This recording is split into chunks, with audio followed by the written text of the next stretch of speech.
镜头换来看国际，伫咧孟加拉首都达卡有一栋6层楼高的商场，29暗时发生大火，至少有43个人死亡，超过22个人受伤，其中有真侪拢是妇女甲儿童。这件火灾敢若是对一间印度餐厅开始导火的，不过详细事故原因也搁来调查。消防人员出动消防分推车，甲吊伫咧楼顶的民众救出来。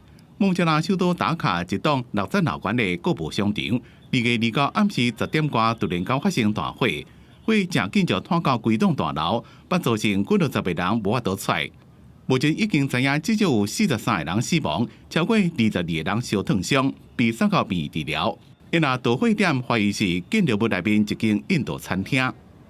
这栋大楼内面还有其他的餐厅、服装店甲手机店，迄当阵拢正伫咧营业。有一位餐厅的经理私下回讲，伊迄当阵人伫咧6楼，看到楼梯一直庆烟起来，真侪人拢走起来，尾仔因就沿着一条水管爬落去，有人自楼顶跳来时阵受伤。另外有一位走出来的民众穆瓦尔塔夫是讲，伊是甲玻璃拱破了才走出来，不过因两位同事伫逃走的过程，因为帮助其他的人。মেয়া রং পুহিং সিবং আর সামনের এই গ্লাস ভেঙে আগুন ভিতরে ধোয়া যখন এসে তখন তো আর দাঁড়ানোর মতো পসিবল হয়নি। দেন আমাদের একটা কেশিয়ার একটা সার্ভিসম্যান একটু আগে শুনলাম মারা গেছে, আমাদের ওই কেশিয়ারটা দেন সবাইরে একদম ফ্লোরে যারা ছিল সবাইরে মাস্ক দিছে।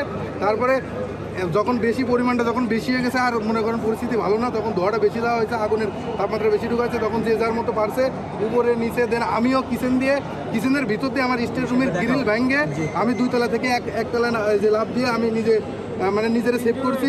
着急要加少伫咧边外口等待，孟加拉官员也去探视受伤的民众，至少33个人伫咧打卡医学院继续病院宣告死亡，内面包括妇女加儿童。打卡市另外一间主要治疗烧烫伤的病院，有10几位事故受伤人救袂出来。ফায়ার ব্রিগেডের কর্মকর্তা এবং তাদের উদ্ধার কর্মীরা কাজ করেছে, আইন শৃঙ্খলা রক্ষাকারী বাহিনী সকলেই এখানে কাজ করেছে এবং যেভাবে উদ্ধার হয়েছে আগুন নিয়ন্ত্রণে আসলেও মানুষের কিন্তু ক্ষতি হয়েছে।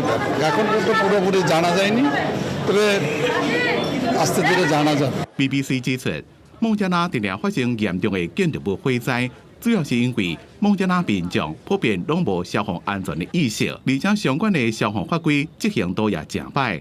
因为这场大火导火原因，目前还阁正伫咧调查。